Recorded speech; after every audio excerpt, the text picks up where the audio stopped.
అదే sir. Okay. అంటే మాకే యాక్చువల్‌గా ప్రాక్టీస్ చేయడానికి ఎక్కువ టైం దొరకడం లేదు. కానీ ఒక వే అనేది తెలిస్తే మనం తర్వాతైనా ప్రాపర్‌గా మనకు టైం దొరికినప్పుడు ప్రాక్టీస్ చేసుకోవచ్చు కదా! అంతవరకైతే ఓకే సార్. మీరు చెప్పింది ఇందాక క్లాస్‌లో చెప్పినట్టు కాన్ఫిగరేషన్స్ చేస్తున్నారు. అవుట్‌పుట్ రిజల్ట్ 100% వస్తుంది. So, okay. Very good. Very అంతవరకు గుడ్. ఆ! ఓకే. అంటే బిఫోర్ జాయినింగ్‌కి ఇప్పటికి డిఫరెన్స్ ఏంటి మీకు? బిఫోర్ జాయినింగ్ ఎస్ఏపీ అంటే అసలేం తెలీదు గదా సార్. ఇప్పుడు తెలుస్తుంది. కాన్ఫిగరేషన్ ఉండిద్ది. మనం ప్రతీదీ ఒక కాన్ఫిగరేషన్ అంటే ఏంటి, ఒక సీక్వెన్స్ ప్రకారం కాన్ఫిగరేషన్ చేసుకుంటూ వెళ్ళాలి. కంపెనీ కోడ్‌కి అసైన్ చేస్తే అది మనం పోస్టింగ్ ఇచ్చినప్పుడు అవుట్‌పుట్ వస్తది. సో, ఇంతవరకు ఈ టర్మినాలజీ వరకు ఇది అర్థమైంది. మీకిప్పుడు కాన్ఫిడెన్స్ వచ్చిందండి ఒకప్పుడుతో కంపారిజన్ చేసుకుంటే? 100% సార్. యాక్చువల్‌గా ఎంటర్‌ప్రైజ్ స్ట్రక్చర్ నేర్చుకున్నప్పుడు చాలా భయముంది. అంటే చేయగలుగుతామా? చేయలేమా? ఇదేంటి? అంటే నేను టాలీ చేసినప్పుడు యాక్చువల్‌గా మొత్తం ఈజీ సార్. ఓన్లీ ఇప్పుడు ఎఫ్8 సేల్స్‌లో ఉన్నాము. ఎఫ్9 ఈజీ.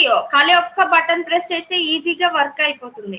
ఎస్ఏపీలో వెనక కాన్ఫిగరేషన్ మొత్తం చేసుకుంటూ వస్తే గాని అవుట్‌పుట్ రాదు. వస్తదా? రాదా? అనుకున్నాము. సో, పర్వాలేదు. ఇప్పుడేంటంటే ఓకే. ఇది కూడా ఈజీనే కదా! అని ఒకటి. ఓకే. ఒక కాన్ఫిడెన్స్ అనేది వచ్చింది మీకు. ఓకే. ఓకే. సో, మీరు జాబ్‌లోకి వెళ్లారనుకోండి అడిషనల్‌గా కొన్ని డిఫరెంట్ కాన్ఫిగరేషన్స్ అవ్వచ్చు. డిపెండ్స్ ఆన్ ద క్లయింట్ రిక్వైర్మెంట్‌ని బేస్‌గా చేసుకొనైనా మీరు చేయగలరా? 50% అంటే నేను ఎక్కువ ప్రాక్టీస్ చేయలేదు కాబట్టి ఓన్లీ మీ క్లాసెస్ విని 50% కాన్ఫిడెన్స్ ఉంది సార్. మిగతా 50% అనేది మేము చేయగలగాలి కదా! మేము ప్రాక్టీస్ చేస్తే ఆ 50% కూడా వస్తది. ఓకే. ఓకే. బిఫోర్ జాయినింగ్‌కి ఇప్పటికి డిఫరెన్స్ ఉందా మీకు? ఫస్ట్ ఎస్ఏపీ అంటే భయపడ్డారు కదా మీరు. ఇప్పుడు ఎలా ఉంది? మీకు దాని నుంచి ప్రాబ్లమ్ లేదు కదా? ఏం లేదు సార్. పర్వాలేదు. చాలా వరకు నాకు కూడా ఒక్క ఏపీపీ దగ్గర ప్రాబ్లమ్ అయింది కానీ రిమైనింగ్ అన్ని డన్నింగ్ క్లియర్ చేశాను. అది రికరింగ్ డాక్యుమెంట్, హౌస్ బ్యాంక్స్ అన్నీ చేశాను. అవన్నీ ప్రాపర్‌గా రిజల్ట్ వచ్చినాయి. ఓకే. అర్థమైంది. అర్థమైంది. ఏం ప్రాబ్లమ్ లేదు కదా? ఏం ప్రాబ్లమ్ లేదు. ఈయనున్నారా? రామోజీ ఉన్నారా? రామోజీ గారు. ఆళ్ళందరూ ఎప్పుడో లెఫ్ట్ అయిపోయారు. ఉన్నారా? రామోజీ ఫస్ట్ నాకు మీ ఫీడ్‌బ్యాక్ ఇంపార్టెంట్. చెప్పండి మీరు ఎలా ఉంది? ట్రైనింగ్ ఎలా ఉంది? క్లాసెస్ ఎలా ఉంది? ఫీడ్‌బ్యాక్ చెప్పండి. సార్ ఫీడ్‌బ్యాక్ అంటే ఇప్పుడు నార్మల్‌గా రెగ్యులర్‌గా స్టార్టింగ్ ఎత్తుకున్నా అంటే నాకు డిగ్రీ రీసెంట్‌గా సార్ కంప్లీట్ అయింది. ఒక మాక్సిమం 1 ఇయర్ కూడా కాలేదు. ఎస్ఏపీ ఏదైనా నేర్చుకుందాం అనుకున్నా అంటే ఎస్ఏపీ నేర్చుకుందాం కదా! ఏదైనా జాబ్ ఏదైనా ప్లేస్‌మెంట్ ఏదైనా ఇప్పుడు 100% జాబ్ గ్యారంటీ అని చెప్పేసి ఎతికా. బట్ ఏందంటే నా డిగ్రీ అంటే బీబీఏతో సో జాబ్ ఆపర్చునిటీస్ చాలా తక్కువుంటాయి. సో ఆ టైంలో ఏం చేయాలనుకుంటున్నప్పుడు మా బ్రదర్ ఉన్నాడనమాట. ఆయన ఇంకా ఎస్ఏపీ నేర్చుకో, ఇంకా ఎవరైనా తెలిసినోళ్ళుంటే నేను రెఫరెన్స్ ఏదైనా చూస్తాను, మాట్లాడదాము. దాంట్లో ఏంటంటే ఇంక స్టార్టింగ్ ప్యాకేజ్ కొంచెం బావుంటాయి. ఒక 2-3 ఇయర్స్‌కి పోయిందంటే మంచిగా సెటిల్ అవుతారు. లేట్ అయినా పర్లేదంటే సరే అని చెప్పేసి ఎస్ఏపీ గురించి సెర్చ్ చేస్తుంటే ఆఫ్‌లైన్‌లో నాకు తిరుపతిలో ఆఫ్‌లైన్ మార్కెట్ ఏం పెద్దగా లేదు సార్ ఎస్ఏపీ పికోకి సంబంధించి. యుడెమీలో చూసాను మళ్ళా. యుడెమీలో నేర్చుకుందామని ట్రై చేస్తే యుడెమీ ఏంటంటే ఇప్పుడు లాంగ్వేజ్ అనేది కమ్యూనికేషన్ అనేది ఇంగ్లీష్ వెళ్ళిపోతుంది. సో దాంట్లో కొంచెం యాక్సెంట్ వేరుంటది. ప్లస్ ఏంటంటే ఫ్లూయెన్సీ అంటే నాకు మళ్ళా ఒకటి అర్థం చేసుకునేదానికి ఒక 2, 3 సార్లు వాచ్ చేయాలనమాట ఒక వీడియోని. ఆ కాన్సెప్ట్ అర్థం కావాలంటే. సో మనం లాంగ్వేజ్‌లో ఉంటే బెటర్ కదా అనుకున్నప్పుడు నేను యూట్యూబ్‌లో ఆల్రెడీ వీడియోస్ చూసాననమాట 2-3 మంత్స్ బ్యాకే. ఓకే. సో ఇంకా వచ్చి ఒక 2-3 వీడియోస్ చూసి మళ్ళీ మిమ్మల్ని అప్రోచ్ అయ్యి ఇంక జాయిన్ అయ్యాను సార్. ఇంక స్టార్టింగ్ అంటే నాకు ఎస్ఏపీ మీద పెద్ద ఒపీనియన్ అయితే ఏం లేదు. అంటే కష్టమా, టఫా అని చెప్పేసి ఏం లేదు. ఎంత టఫ్ ఉన్నా కూడా మనం నేర్చుకోవాలి కదా! ఇంకా దిగితే ఇంకా ఉండాల్సిందే అని చెప్పేసి ఆ టైప్ ఆలోచించేటోడిని. టఫ్ మన వల్ల వెరీ గుడ్. టఫా మన వల్ల అవుతది లేదా అని చెప్పేసి ఎప్పుడు అనుకోలేదు. ఏమున్నా నేర్చుకుందాంలే అని చెప్పేసి ఇంకా మీతో స్టార్ట్ చేశాను ఇంకా జాయిన్ అయ్యి. ఇంకా డే 1 ఏంటంటే మీ సపోర్ట్ ఉంది నాకైతే. ఇట్లా మార్నింగ్ టైమ్‌లో ప్రాక్టీస్ చేసేదానికి అటువంటి టైంలో. ఇప్పుడు మార్నింగ్ టైమ్ నేను ప్రాక్టీస్ చేశానంటే మళ్ళా ఇంక కంపెనీ కోడ్‌తో ప్రాక్టీస్ చేశాను సార్ మోస్ట్‌లీ. ఇప్పుడు మార్నింగ్ నేను ఏదైతే చేసుంటానో మళ్ళీ అదే చేశాను కాబట్టి నాకు ఎర్రర్స్ కూడా పెద్దగా రైజ్ అవ్వమన్నమాట. ఒకవేళ అయినా కూడా ఆ ఎర్రర్ రిజల్యూషన్ నాకేం పెద్ద ఇబ్బంది ఏం ఫీల్ అవ్వను సార్ గ్యారంటీ. అంటే ఏందంటే ప్రెషర్ తీసుకునేసి హెడేక్ వచ్చేసి పక్కనైతే పెట్టాను. ఒకవేళ నాకు అర్థం కాకపోతే ఒక హాఫ్ అన్ అవర్ పక్కన పెట్టేసి, 1 అవర్ పక్కన పెట్టేసి నిదానంగా ఈవినింగ్ కూర్చునేసి ఒక 4-5 డేస్‌లో ట్రై చేస్తా. గూగుల్ కావచ్చు, యూట్యూబ్ కావచ్చు. మోస్ట్‌లీ దొరికేస్తది సార్ ఆన్సర్ అనేది. ఎర్రర్ రిజల్యూషన్ అప్పటికి రాకపోయిందంటే ఇంకా సర్వర్ ఇష్యూస్ ఉంటది మేబీ. ఇంకా ఆ టాపిక్ పక్కన పెట్టేసి. సార్ మీ ట్రైనింగ్ గురించి మీ ఒపీనియన్ ఏంటి? ఎలా ఉంది? ట్రైనింగ్ అయితే సూపర్ సార్ అసలు. దాని గురించి పేరు పెట్టేకైతే ఏం లేదు బాలేదని చెప్పేసి. చెప్పేకైతే సార్ అసలు. అంటే ఏందంటే ఇప్పుడు నార్మల్‌గా ఒక టాపిక్ అనేది ఒక 1 అవర్‌లో చెప్పడం అంటే హైలీ ఇంపాసిబుల్ సార్ అసలు. అవునవును. ఎగ్జాక్ట్‌లీ 1 అవర్‌లో ఫినిష్ చేస్తున్నారు అది. కరెక్ట్ మనకు యాక్చువల్‌గా ఏంటంటే మనం కూడా అంటే 20,000 ఎవరైనా అదే చెప్తారు. కాకపోతే లెంత్ ఎక్కువ చేసి చెప్తారు. మామూలుగా ఇంకొక వేరే వాళ్ళే కొంతమంది 30,000 చార్జ్ చేస్తున్నారు. వాళ్ళు ఏం చేస్తారు స్లోగా చెప్తా ఉంటారు. ఏమవుతుంది నేను కూడా చెప్పుకోవచ్చు. బట్ నాట్ రిక్వైర్డ్ కదా! ఎందుకు నేను 10,000 చెప్తానంటే నాకు ఇన్‌స్టిట్యూట్స్ ఏమీ లేవు. ఎక్కడ రెంట్ పే చేయాల్సిన పని లేదు. మెయింటెనెన్స్ లేదు. ఏమీ లేదు నాకు. Only laptop and internet connection అంతే కదా! సో, అందువల్ల ఏంటి ఇంకోటి చాలా మంది ఎస్‌ఐపీలో కొంతమంది జాబ్స్ కొడతారు. కొంతమంది జాబ్స్ కొట్టలేరు. అటువంటి సిట్యుయేషన్‌లో ఇప్పుడు నాకైనా మీ దగ్గర 30,000 తీసుకుంటే అది కరెక్ట్ కాదు కదా! సో, అందువల్ల తక్కువ అమౌంట్‌లో పెడతాను. తక్కువ అమౌంట్‌కి చెప్తాను. సో, సక్సెస్ అయ్యేవాళ్ళు అవుతారు. సో, ఎక్కువ స్టూడెంట్ అనేవాడు లాస్ అవ్వకుండా ఉంటాడు. అది నా థింకింగ్ అన్నమాట. So, yes. అందువల్ల చాలా మంది నా గురించి కొంతమంది నెగెటివ్‌గా స్ప్రెడ్ చేస్తుంటాడు. ఆయన దగ్గరికెళ్ళొద్దు. ఆయన మంచోడు కాదు. ఫేక్ అది ఇది చెప్తుంటారు. ఎందుకంటే మనం తక్కువ అమౌంట్ చెప్తున్నాం. మంచి అవుట్‌పుట్ ఇస్తున్నాం. అవునా కాదా? అవును సార్. అది మనకు మార్కెట్‌లో ఎందుకు థ్రెడ్ ఉందంటే మేజర్ అదే ప్రాబ్లమ్. తక్కువ అమౌంట్ చెప్తున్నాను. మంచి కాన్సెప్ట్స్ చెప్తాను. అన్ని అవుట్‌పుట్ యూట్యూబ్‌లో పెడతాం. ఇంకోటేంటంటే మన కంటెంట్ బావుంటది కాబట్టి ఇప్పుడు టాప్‌లో ఉంటది మనది. అది కూడా అవును. వన్ ఆఫ్ ద పాయింట్ అన్నమాట. అర్థమైందా? కాంపిటీటర్స్ ఉంటారు కదా సార్ ఇంకా ఏ మార్కెట్‌లో ఉన్నా కూడా. ఇంకా ఆ! మనమే అంటే యాక్చువల్‌గా కాంపిటీటర్స్ కొంతమంది ఏంటంటే నెగెటివ్‌గా స్ప్రెడ్ చేయరు. ఇప్పుడేంటంటే మన దరిద్రం ఏంటంటే నెగెటివ్‌గా స్ప్రెడ్ చేసేవాళ్ళు కూడా ఉన్నారు కొంతమంది. అది ప్రాబ్లమ్ మనకి. హ్మ్. ఓకేనా? ఆ! హ్మ్. ఓకే. మీకైతే ఇప్పుడు బావుంది కదా! ట్రైనింగ్ అంతా కూడా. బావుంది సార్ అసలు. No okay. Problem. Very good. Very good. ఇంకెవరు చెప్తారు? రవికుమార్ గారు. సార్ రవికుమార్ గారు చెప్పండి. ఎలా ఉంది మీకు ట్రైనింగ్ ఎలా ఉంది? చాలా సూపర్‌గా ఉంది సార్. ఎందుకంటే మీరు తెలుగులో ప్రతిదీ వివరణ బాగా ఎక్స్‌ప్లనేషన్ చేస్తున్నారు సార్. ఆ! అలాగాక మీరు ఏ చిన్న డౌట్ వచ్చినా మీరు ఫోన్ చేసినా టక్కున రెస్పాన్స్ అయ్యే విధానం కూడా బాగుంది సార్ మాకి. ఓకే. ఆ! అయితే సార్ నేను ఫస్ట్ నాకు ఫికో అనేది షాప్ అనేది ఎవరు చూడో చాలా కష్టం నేర్చుకోవడం అని చాలా మంది చెప్పినారు సార్. ఆ! అయితే నేను గవర్నమెంట్ ప్రైవేట్ సెక్టార్‌లో చేస్తున్నా సార్. నేను వదిలేసింది ఈ సాఫ్ట్‌వేర్ ఫీల్డ్. మా ఫ్రెండ్ ఉండి "ఈ షాప్ నేర్చుకో ఫ్యూచర్ బాగుంటది. నువ్వు ఇంత చదువు ఏమి" అని నేను మాస్టర్ ఆఫ్ ఆర్ట్స్ చేసిన సార్. ఆ! కానీ మీ యూట్యూబ్‌లో వీడియో చూసినాక చాలా ఇంప్రెస్ అయ్యి నేను వెంటనే ఇంగ ఏ కోచింగ్ ఎక్కడ ఏమి ఏది లేదు. ఫస్ట్ డైరెక్ట్ ఒక వీడియో చూసినా సార్. ఆన్ ది స్పాట్‌లో జాయిన్ అయినా సార్. అప్పటికే ఓకే. మీరు 1 క్లాసెస్ కంప్లీట్ అన్నారు. అయితే గాని లేదు సార్ నేను జాయిన్ అయినా. హ్మ్. ఈ వీడియో చూసే కొద్దీ ఏమైతుందంటే సార్, చూసే కొద్దీ ప్రాక్టీస్ అనేది బాగొస్తుంది సార్. నేను ఫస్ట్ ఆఫ్ ఆల్ ఓన్‌గా చూసి ఒక వీడియో చూసేసిన, చేద్దామని చేసిన, మతికుంటుంది. సగం మతికుండడం లేదు సార్. హ్మ్. మళ్ళా నేను రెండోసారి ఆ వీడియో చూసి చేసిన అప్పుడు వచ్చేసింది సార్. హ్మ్. మీరు తెలుగులో చాలా వివరణ బాగా ఎక్స్‌ప్లనేషన్ తక్కువ అమౌంట్‌కి చెప్తున్నారు సార్ మీరు. ఓకే. ఓకే. మొన్న మిగతా వాళ్ళు మీరు సారు అది కాక మీరు సెమినార్ కంటెంట్ చేసినారు చూడండి సార్. నేను ఆ! ఆల్మోస్ట్ మా ఫ్రెండ్స్ ఏమన్నారంటే సెమినార్ ఇట్లా కంటెక్ట్ చేయడం ఒక అదృష్టము. అలాంటిది మీ సార్ పెట్టినాడు మీకు సెమినార్. కానీ మీరే సెమినార్ ఇవ్వడం లేదు అని మా ఫ్రెండ్సే మా స్కైప్‌లో ఉన్నవాళ్ళు ఎవరు సెమినార్ ఇద్దామన్నా ఎవరు రెస్పాన్స్ కావడం లేదు సార్. Seminar okay. ఇస్తే అవును. మనకు భయం అవుతది. ప్లస్ ఇంకోటంటే సార్ ఈ ఆ! ఆఫర్ అనేది ఆఫ్‌లైన్‌లో వినే వాళ్ళు కూడా లేదంట సార్ ఈ సెమినార్ అనేది. హుహు. ఉంది సార్. మీరు చాలా ఎక్సలెంట్‌గా చెప్తున్నారు సార్. ఓకే. Subject okay. నాకైతే ఏం రాకున్నా సార్. నాకు ఊకే ఎంతసేపున్నా ల్యాప్‌టాప్ ఏది, దానికి కీబోర్డ్ అవి ఇవి మాత్రం తెలుసు. కానీ మీ క్లాసెస్ ఇన్నాక ఎలా చేయాలి? ఎలా ఎక్స్‌ప్లనేషన్ ఏమి అనేది బాగా 50% వరకు నాకు బాగా కవర్ అయింది సార్. లేదంటే చూడకుండా ఓన్‌గా చేయాలనేది వస్తలేదు సార్ నాకి. వస్తదండి. మీరు మంచి పాయింట్ చెప్పారు. చూడకుండా చేయాలి అంటున్నారు కదా! అవును చూడకుండా సార్. చేయటం అనేది ఎవ్వరికీ రాదండి. 5 ఇయర్స్ ఎక్స్‌పీరియన్స్ ఉన్నవాడు గుర్తుండదు. డాక్యుమెంట్‌నే ఫాలో అవ్వాలి ముందే చెప్తున్నాను. చూడకుండా చేయటం ఎవరు చెప్తారు? నేనైనా మార్నింగ్ లేచిన వెంటనే నా దగ్గర రఫ్ నోట్ బుక్ ఉంటది. నేను మొత్తం ఏదో రాసేసుకుంటాను. అది చూసుకుంటాను నేను. ఎవరికీ గుర్తుండదు. నాకు గుర్తుండదు. మీకైనా గుర్తుండదు. కాబట్టి మీరు చూడకుండా చేయాలనే కాన్సెప్ట్ మర్చిపోండి. Okay sir. గుర్తుపెట్టుకోవాలి. కొన్ని గుర్తుపెట్టుకోవాలి. బట్ మీరు ఏ కాన్ఫిగరేషన్ చేసినా ప్రాపర్‌గా మీరు డాక్యుమెంట్‌ని ఫాలో అవ్వండి. ఓకేనా? అంటే సార్ నేను నోట్‌బుక్‌లో రాసుకున్నా సార్. ఏ కోడ్‌కి ఏమిటికొస్తది, జీఎల్ అకౌంట్ అంటే ఏమి, తర్వాత క్యాష్ డిస్కౌంట్, వెండర్ డిస్కౌంట్ ఈ హ్మ్. నోట్‌బుక్‌లో అన్నీ రాసుకున్నా. దాన్ని నోట్‌బుక్‌ని పక్కన పెట్టుకొని అయితే చేయగలుగుతున్నా సార్ మళ్ళా నేను. ఆ! ఓకే. నోట్‌బుక్‌ను ఆ టీ కోడ్స్ ఉంటాయి కదా సార్. మీరు చెప్పినారు కదా! క్యాష్ డిస్కౌంట్ అయిన account payable, open item display ఏమిటికి యూజ్ చేయాలి, లైన్ ఐటెమ్ ఆ! డిస్‌ప్లే ఎందుకు యూజ్ చేయాలి, ఇవన్నీ నేను నోట్‌బుక్‌లో రాసుకున్నా. అది నోట్‌బుక్‌ని చూసి అయితే చేయగలుగుతున్నా సార్. ఓకే. ఓకే. అదే మీరు నోట్‌బుక్ చూడండి. చూసి చేసుకోండి. బట్ చూడకుండా చేయటం అనేది టైం పడుతది. మీకు వెంటనే అవ్వదది. కొంచెం టైం పడుతుంది. ఓకే? Okay sir. చాలా ఎక్స్‌ప్లనేషన్ అయితే చేస్తున్నారు సార్. లేకుంటే మాకి కొంచెం సెమినారు ఆహ్, ఏం చేయాలంటే సార్ మాకు ఇంటర్వ్యూ ఎలా బేసిక్స్ ఉంటాయనేది ఒక్కొక్కరితోని సబ్జెక్ట్ వైస్‌గా అడిగితే బావుంటది సార్ నా ఒపీనియన్. సరే, ఓకే, అలాగే చేద్దామండి, చూద్దాం. Next thank you sir. And Siri madam,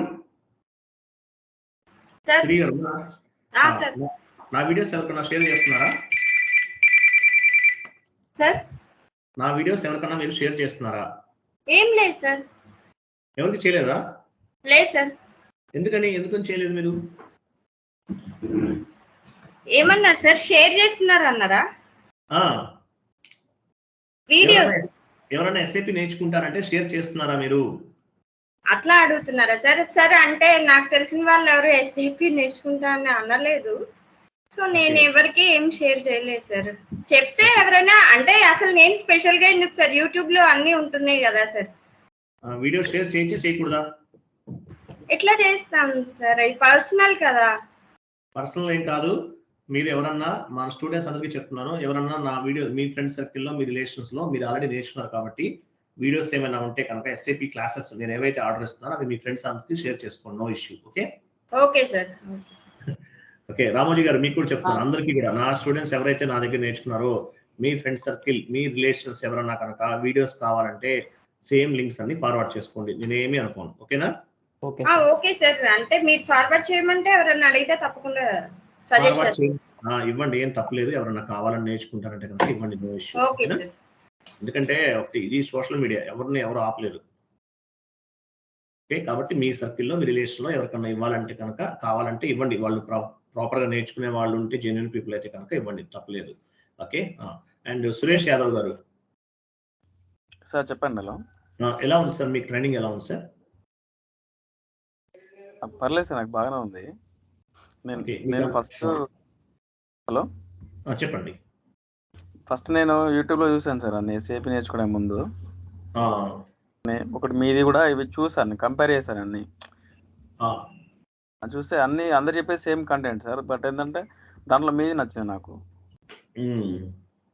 so ఇవి కూడా కొన్ని అంటే ఈ నేను చెప్పిన ఇన్స్టిట్యూట్లో వాళ్ళు కూడా బాగానే చెప్తారు సార్, బట్ ఏంటంటే తక్కువ అమౌంట్లో సేమ్ కంటెంట్ మళ్ళీ తెలుగులో మీరు పర్ఫెక్ట్ చెప్తున్నారు కాబట్టి నేను మీరు చూస్ చేసుకున్నాను సార్ నేను.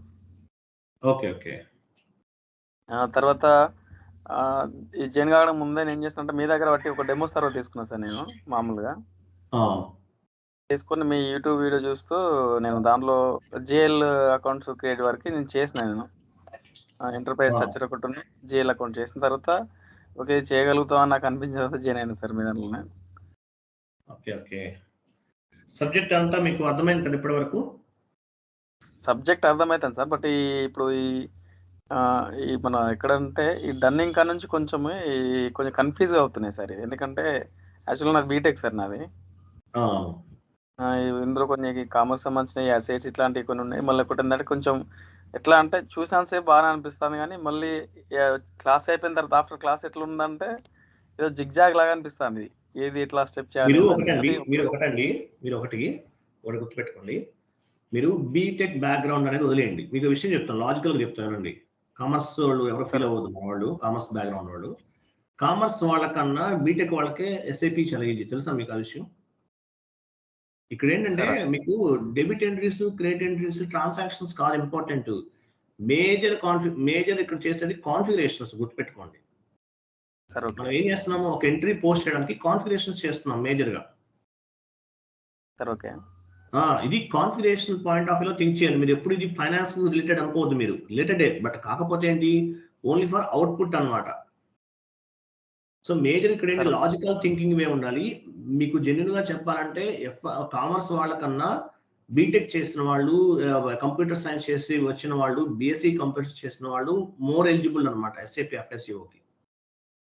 Complete configuration. కాకపోతే ఇది మనం ఏంటంటే కోడింగ్ లేకుండా చేస్తున్నాం, ఫంక్షనల్ అనమాట కంప్లీట్ గా. మనం సి లాంగ్వేజ్, సి ప్లస్ జావాలు ఎలా ఉంటాయి అవి కాకుండా, అవి ఏమి పని లేకుండా ఫంక్షనల్ కన్సల్టెంట్స్ అంటారు మళ్ళీ. అంటే కోడింగ్ నాలెడ్జ్ ఏమి అవసరం లేదు మనకి, కానీ కాన్ఫిగరేషన్ చేయగలుగుతున్నాం. మీరు మీరు అసలు ఫస్ట్ ఆ పాయింట్ తీసేయాలి. మీరు బీటెక్ బ్యాక్గ్రౌండ్ నుంచి వచ్చానది తీసేయండి, ఆ పాయింట్ తీసేయండి. వీడియో 1 or 2 times వాచ్ చేయండి. ఓన్లీ 40 classes మీరు విన్నారు అంతే. 40 days అవుతుంది మీరు ఎస్ఐపిలోకి వచ్చి. సో ఈ సాఫ్ట్వేర్ అంటే ఈ సాఫ్ట్వేర్ మీకు డైజెస్ట్ అవడానికి 2 months టైం పడుతుంది. ఇది ఒక డిఫరెంట్ సాఫ్ట్వేర్ కదా, కొత్తగా ఉంటుంది. ఏంటి కోర్స్ ఏంటి, ఎటు వెళ్ళాలి, ఏంటి ఆప్షన్స్ ఏంటి అనేది మీరు ఇదే ఎస్ఐపిని వదిలేయకుండా ఒక 3 months ప్రాపర్ గా ప్రాక్టీస్ చేయండి. ఏముంది ఎస్ఐపి 10,000 వేస్ట్, అవసరం యూట్యూబ్ లో చూసి నేర్చుకోవచ్చు అనుకుంటారు. మీకు ఇంకో లాజిక్ కూడా చెప్తున్నాను. వేరే ఇన్స్టిట్యూషన్స్ వాళ్ళు చాలా మంది మన వీడియోస్ ఓన్లీ యూట్యూబ్ లో అప్లోడ్ చేసిన వీడియోస్ అన్ని చూసి నేర్చుకున్న వాళ్ళు చాలా మంది ఉన్నారు. మీరున్నారు ఏదైనా ఇన్స్టిట్యూట్ లో జాయిన్ అయ్యారు, 30,000 పే చేస్తారు. ఓకే, బై మిస్టేక్ మీకు ఒక సబ్జెక్ట్ అర్థం అవ్వట్లేదు, ఏం చేస్తారు? ఎట్లా వెతుకుతారు? మొన్న ఒక స్టూడెంట్ ఒక ఆయన చెప్తున్నారు, సార్ రియల్ టైం అని చెప్తే వెళ్ళాను సార్, అక్కడ స్టూడెంట్స్ తో మాట్లాడితే వాళ్ళు కూడా మీ వీడియోస్ చూసి నేర్చుకుంటున్నారంట అని చెప్పారు. లాస్ట్ బ్యాచ్ లో ఒక ఆయన స్టూడెంట్. రియల్ టైం అంటారు, ఇది మనం చెప్పేది సేమ్ రియల్ టైమే. సేమ్ ఎవరు చెప్పినా real time configurations same output అదే చెప్తారు ఎవరు చెప్పినా. రియల్ టైం అంటే ఏంటి? మీరు రియల్ టైం అనేది రియల్ గా మీరు జాబ్ లోకి వెళ్ళిన తర్వాత కానీ అర్థం అవ్వదు. 18 members వర్క్ చేస్తారు, డిఫరెంట్ సినారియోస్ ఉంటాయి. క్లయింట్ లొకేషన్కి వెళ్తుంటారు, ఇన్ఫర్మేషన్ గ్యాదర్ చేస్తుంటారు, అది అక్కడే అర్థం అవుతుంది. ఇక్కడ మేజర్ మనకి ఏ ట్రైనింగ్ ఇన్స్టిట్యూషన్ అయినా కాన్ఫిగరేషన్స్, ప్రాపర్ అవుట్పుట్. మీరు నమ్ముతారో నమ్మరు, నేను మొన్న ఒక ఆయన దగ్గర వీడియోస్ తెప్పించాను, senior most trainer 20 years experience అంటే ఏదో బాగా చెప్తారని చెప్పేసి వీడియోస్ పర్చేజ్ చేశాను 9,000 తోటి. ఒక అవుట్పుట్ ఒక పోస్ట్ కోర్స్ మొత్తం కంప్లీట్ అయిపోయే టైంకి ఆయన 3-4 పోస్టింగ్ చేయించారండి. 3-4 అవుట్పుట్ ఏముండదు. కాన్ఫిగరేషన్ చెప్పి నేను వితోలింగ్ ట్యాక్స్ చెప్పాను, కాన్ఫిగరేషన్ చేయించుకుంటూ వెళ్ళిపోతాను. అవుట్పుట్ లేకపోతే ఉపయోగం ఉంది సరే, మీ కంటెంట్ బాగానే ఉంది. ఇంకోటి ఏంటంటే మీరు ఒకటి సురేష్ యాదవ్ గారు, మీరేంటంటే ఈ సాఫ్ట్వేర్ డైజెస్ట్ అవడానికి టైం పడుతుంది. మీరేంటంటే నాన్ కామర్స్ అనుకుంటున్నారు, ఆ థింకింగ్ తీసేయండి అసలు. అంటే నాకు భయం balance sheet, profit and loss account అనేది ఒకసారి చూడండి చాలా, ఇంకేమొద్దు. నెట్లో బ్యాలెన్స్ షీట్ ఎట్లా క్రియేట్ చేస్తారు, ప్రాఫిట్ అండ్ లాస్ అకౌంట్ అంటే ఏంటి చెక్ చేస్తుంది ఒకసారి. బ్యాలెన్స్ షీట్ లో ఏముంటాయి, ప్రాఫిట్ అండ్ లాస్ అకౌంట్స్ వీటిలో ఏమేమి ఉంటాయి చూడండి. ఒక 4-5 క్లాసెస్ వినండి, మీకు క్లారిటీ వచ్చేస్తుంది. సరే, ఓకే. నాకున్న భయం ఏంటంటే సార్, ఇప్పుడు ఇది కామర్స్ అంటే అకౌంట్స్ కదా సార్, అకౌంట్స్ లో ఎట్లుంటా ఇప్పుడు రియల్ టైంలో ఈ మనం నాకన్నా ప్రాబ్లమ్స్ ఏమైనా వస్తాయేమో అంటే దీని మీద కామర్స్ పరంగా కొంచెం అట్లా మీకు ఒకటండి మనం ఏంటంటే ఇక్కడ మనం profit and loss account, balance షీట్లు, జిఎల్ అకౌంట్స్ అన్ని మనం ఓన్ గా క్రియేట్ చేస్తాం. కానీ రియల్ టైంలో ఏంటంటే LSMW ద్వారా మొత్తం అప్లోడ్ చేసేస్తారు. ఈవెన్ వెండర్ కూడా మనం క్రియేట్ చేయం చాలా వరకు. వెండర్లు ఇవి కూడా డేటా అంతా అప్లోడ్ చేసేస్తారు సిస్టమ్ లో, ఆటోమేటిక్ గా స్టోర్ అవుతుంది సర్వర్స్ లో. మీకు అక్కడ మీకు జిఎల్ అకౌంట్స్ మనం ఎన్ని చేసాం, ఆల్మోస్ట్ ఒక 50 జిఎల్ అకౌంట్స్ చేసామా? అన్ని జిఎల్ అకౌంట్స్ క్రియేట్ చేయం. రేపు అన్ని సిస్టమ్ లో ఆటోమేటిక్ గా LSMW, LTMC వీటి ద్వారా చేసేస్తుంటారు, అన్ని అవసరం లేదనమాట. కాబట్టి మీరు నాన్ కామర్స్ అనేది వదిలేండి, ఇది ఓన్లీ కాన్ఫిగరేషన్ పాయింట్ ఆఫ్ వ్యూలో. ఈవెన్ కంపేర్ దాన్ బీకామ్ వాళ్ళకి, ఎందుకంటే బీకామ్ వాళ్ళకి డెబిట్ ఎంట్రీ, క్రెడిట్ ఎంట్రీ అంటే తెలుసు, అంటే లాస్ట్ లో వచ్చే అవుట్పుట్ అనేది తెలుసు. కానీ బ్యాక్ ఎండ్ లో చేసే కాన్ఫిగరేషన్ గురించి ఎక్కడ ఐడియా ఉంటుంది? నేను MBA MCOM చేశాను, మాకు సిస్టమ్ నాలెడ్జ్ ఏముంది మేము నేర్చుకున్నప్పుడు? మీరు నమ్మరు, MBA కంప్లీట్ అయిన తర్వాత కూడా నేను సిస్టమ్ నాలెడ్జ్ అనేది మీకు 2008లో కంప్లీట్ చేశాను నేను. అప్పట్లో సిస్టమ్స్ ఇవన్నీ ఎంత లేవు, ల్యాప్టాప్స్ ఇవన్నీ లేవు 2008లో. అంటే ఆల్మోస్ట్ మా కాలేజీలో గుంటూరులో చేశాను MBA. సో అక్కడ కాలేజీలో సిస్టమ్స్ ఉన్నాయి, కానీ ఆ సిస్టమ్ ల్యాబ్ కూడా ఎప్పుడో ఒక్కసారి చూసాం అంతే. ల్యాబ్కి వెళ్ళి ఆ సిస్టమ్ బటన్ ఆన్ చేయడం కూడా తెలియదు మాకు అప్పట్లో, మాకు ఎవరు చెప్పలేదు. తర్వాత నేర్చుకున్నాం. మేజర్గా ఏంటి ఇక్కడ కాన్ఫిగరేషన్, అవుట్పుట్ పాయింట్ ఆఫ్ వ్యూలోనే మీకు కామర్స్ బ్యాక్గ్రౌండ్ అనేది యూస్ఫుల్ అనమాట. మిగతా ఎవరికైనా ఒకటి, ఇంకా మీకే ఈజీ బీటెక్ వాళ్ళకి. బీటెక్ స్టూడెంట్ మైండ్ ఎలా ఉంటుంది? మా ఒక ఫ్రెండ్ ఏం చెప్తున్నారు, బీటెక్ స్టూడెంట్ మీరు సిస్టమ్ కంప్యూటర్ ల్యాప్టాప్ మీరు ఈ మొబైల్ ఎందుకు యూజ్ చేస్తున్నారంటే ఫ్యూచర్స్ ఇట్లా ఉన్నాయి, ఈ మొబైల్లో ఈ పర్టికులర్ ఫీచర్స్ ఉన్నాయని చెప్తారు. వీళ్ళు ఎవరు? ఈ బీటెక్ వాళ్ళు. అదే వీళ్ళు అనుకోండి, ఎవరు MBA స్టూడెంట్ అడిగారు, కామర్స్ స్టూడెంట్ అడిగితే ఏం చెప్తారు MBA వాళ్ళు? ఈ ఫోన్ ఎందుకు వాడతాం అంటే కమ్యూనికేషన్ కోసం అని చెప్తారంట. చూడండి, థింకింగ్ అనేది డిఫరెంట్ అనమాట. ఇక్కడ అంటే ఒక సిస్టమ్ లో డివైజ్ లో ఉన్నటువంటి ఫెసిలిటీస్ గురించి మాట్లాడతాడు ఒక బీటెక్ స్టూడెంట్ అనేవాడు. అదే MBA వాళ్ళు అయితే కమ్యూనికేషన్ అనమాట. ఇట్లా మైండ్ సెట్ అనేది అలా ఉంటుంది. కాబట్టి మీరు ఆ మైండ్ సెట్ లో అసలు ఉండొద్దండి. డోంట్ వరీ, మీకు యాక్చువల్గా ఏంటంటే మీరు ఇంకా ఎలిజిబుల్ జెన్యున్ గా చెప్పాలంటే అది. ఓకే, మీరు భయపడకుండా ప్రాక్టీస్ చేయండి, అవుట్పుట్ అనేది ప్రాపర్ గా వస్తుంది. ఓకేనా? నెక్స్ట్. ఓకే, ఇది సెషన్ అండి. ఇంకెవరైనా మాట్లాడతారా? ఇంకెవరు లేరుగా? యా సార్, ఈశ్వర్ ఉన్నాను సార్. ఈశ్వర్ గారు చెప్పండి. First of all thank you so much sir. మీరు మాకు చాలా ప్రెజర్ తీసుకొని మరి మీరు చెప్తున్నట్టున్నారు సార్. ఫస్ట్ ఆఫ్ ఆల్ నేను రామోజీ చాలా సెర్చ్ చేశాం సార్. ఇక్కడ తిరుపతిలోనే ఏమైనా ఇన్స్టిట్యూట్ ఉన్నాయని ఫస్ట్ చెక్ చేసాం. ఇక్కడ చెక్ చేస్తే 2-3 ఇన్స్టిట్యూట్ ఉన్నాయి, కానీ పెద్దగా వర్తి కాదనిపించేసి. అమౌంట్ కూడా పెద్ద విషయం కాదు కానీ కంటెంట్ అనేది పెద్ద అర్థం అవ్వలేదు, అసలు ఉండట్లేదు. ఒక 2-3 డెమో క్లాసెస్ కూడా విన్నాము. యాజ్ టీజ్ మీరు ఫస్ట్ డే 1 చెప్పింది అక్కడ 10 డేస్ కూడా చెప్పగలుగుతారన్న నమ్మకం రాలేదు. అండ్ మీరైతే మా గురించి చాలా మేము చేయాల్సిన వర్క్ కూడా ఒక్కోసారి మీరే చేసేస్తారు అనిపిస్తుంది. ఈ కాన్ఫిగరేషన్స్ అయినా సరే, ఏమైనా డౌట్స్ వచ్చినా ఎప్పుడైనా మీరు అవైలబుల్గానే ఉంటారు. మాకు ఏమైనా డౌట్స్ వచ్చి మిమ్మల్ని అడగాలన్నా, మాకంటూ ఒక గ్రూప్ క్రియేట్ చేసి మా మధ్య కమ్యూనికేషన్స్ బిల్డ్ చేసుకోవడానికి, మేము ఎవరన్నా పర్సనల్గా తీసుకోవాలన్నా మీరు బాగా చెప్తారు సార్ మాకు. అండ్ మీరు 24/7 అవైలబుల్గా ఉంటారన్న నమ్మకం కూడా, కాన్ఫిడెన్స్ కూడా వచ్చింది. అండ్ ఫస్ట్లో ఎస్ఏపి అంటే దాని గురించి పెద్దగా తెలియదు కానీ బట్ నేర్చుకుందామని అనుకున్నాం. నేను రామోజీ కాస్త డిస్కస్ చేసుకున్నాం మేము. నెక్స్ట్ ఇక్కడ దీని తర్వాత ఏం చేయాలి, నెక్స్ట్ ఖచ్చితంగా ఏదో ఒకటి జాబ్లో అయితే వెళ్ళాలి. అండ్ దట్ ఫ్యూచర్ కూడా ఉండాలి కాబట్టి ఎస్ఏపి అనేది ఈ కాస్త భిన్న డెవలప్ అవ్వచ్చు, నేర్చుకునేదానికి కాస్త ఈజీగా ఉంటుంది అనేసి. అండ్ కొన్ని వీడియోస్ సెర్చ్ చేసి మీ వీడియో చూస్తేనే ఇంకా అర్థమైపోయింది సార్, ఇంకా ఖచ్చితంగా ఇక్కడ జాయిన్ అవ్వాల్సింది, ఇక్కడ జాయిన్ అయితే ఖచ్చితంగా నేర్చుకోవచ్చు, సార్ కాస్త హెల్ప్ఫుల్గా ఉంటారు అని. మళ్ళీ మిమ్మల్ని కాంటాక్ట్ అయ్యి ఇలా అయితే అప్పుడే బ్యాచ్ స్టార్ట్ అయ్యింది. ఇంకా బ్యాచ్ స్టార్ట్ అయ్యి ఇంకా మీకు కాల్ చేసి కనుక్కొని ఇంకా మీరు పబ్లిక్గా నెంబర్ కూడా పబ్లిక్గానే పెట్టేశారు. ఇంకా కనుక్కొని ఇంకా జాయిన్ అవుదామని ప్లేస్ అయిపోయినాం సార్. అండ్ మీరు ఇందాక చెప్పినట్టు ఈ బ్యాక్గ్రౌండ్ అనేది పెద్ద విషయం కాదు సార్. ఏ బ్యాక్గ్రౌండ్ వాళ్ళైనా సరే ఈజీగా నేర్చేసుకోవచ్చు. మీరు చెప్పే దాంట్లో అయితే ఎవరైనా నేర్చుకోవచ్చు సార్. అసలు అంతే, ఇంకా మీరు చెప్తున్నారంటే ఇంకా అసలు ఆ బ్యాక్గ్రౌండ్ లేకపోయినా సరే ఈజీగా నేర్చేసుకోవచ్చు. మీరు అంత ప్రాపర్గా చెప్తున్నారు, అవుట్పుట్స్ కూడా ప్రాపర్గా చూపిస్తున్నారు, ఏ డౌట్స్ వచ్చినా రిసాల్వ్ చేస్తున్నారు. అండ్ ఇలా స్లైడ్స్ ఇచ్చి ఇంకా కాస్త అర్థమయ్యేలాగా చెప్తున్నారు సార్. ప్రాబ్లమే లేదు సార్ మీ దగ్గర నుంచి అయితే. మాకు కొంచెం ఎఫర్ట్స్ అనేది మేము కాస్త ఎఫర్ట్స్ పెట్టినామంటే పక్కా జాబ్ అయితే కొట్టేస్తాం సార్. కొట్టేసండి.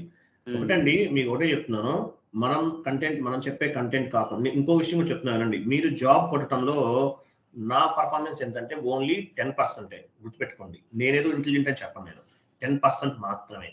కానీ నేను 1 అవర్ క్లాస్ చెప్పి ఆగిపోతాను. తర్వాత మీరేంటి అడిషనల్ గా ఇంకొక 4 అవర్స్ వర్క్ చేయాలి, మెటీరియల్ చదవాలి, కాన్సెప్ట్ వైజ్గా సబ్జెక్ట్ నేర్చుకోవాలి, నాలెడ్జ్ గ్రో చేసుకోవాలి, కమ్యూనికేషన్ స్కిల్స్ డెవలప్ చేసుకోవాలి, ఇంటర్వ్యూస్ అటెండ్ అవ్వాలి, ఓకే, కాల్స్కి జాబ్స్కి అప్లై చేయాలి. ఈ వర్క్ అంతా మీ మీదే డిపెండ్ అయి ఉంటుంది. అంటే మీరు జాబ్ కొట్టడం అనే దాంట్లో నా పాయింట్ ఆఫ్ వ్యూలో ఓన్లీ 10% మాత్రమే నా వర్క్, 90% మీ మీదే డిపెండ్ అయి ఉంటుంది. మీకు జాబ్ రాలేదంటే కంప్లీట్గా అది మీకు సంబంధించింది అనమాట. సో మీరు ప్రాపర్గా వర్క్ చేయలేదని మీనింగ్. ప్రాపర్గా హార్డ్ వర్క్ చేసి సబ్జెక్ట్ గ్రో చేసుకోండి. S/4HANA కూడా నేర్చుకోవాలి. మీరు ఎప్పుడైతే ECC ప్లస్ S/4HANA నేర్చుకుంటారో 20 years వరకు మీరు అప్డేట్ అవ్వాల్సిన అవసరం లేదు. ఎందుకంటే SAPలో చిన్న చిన్న చేంజెస్ ఉంటాయి తప్ప మేజర్ చేంజెస్ ఏమి రావు. కాబట్టి 20 years లో మీ వరకు మీరు ఏం చేంజ్ అవ్వాల్సిన అవసరం లేదు.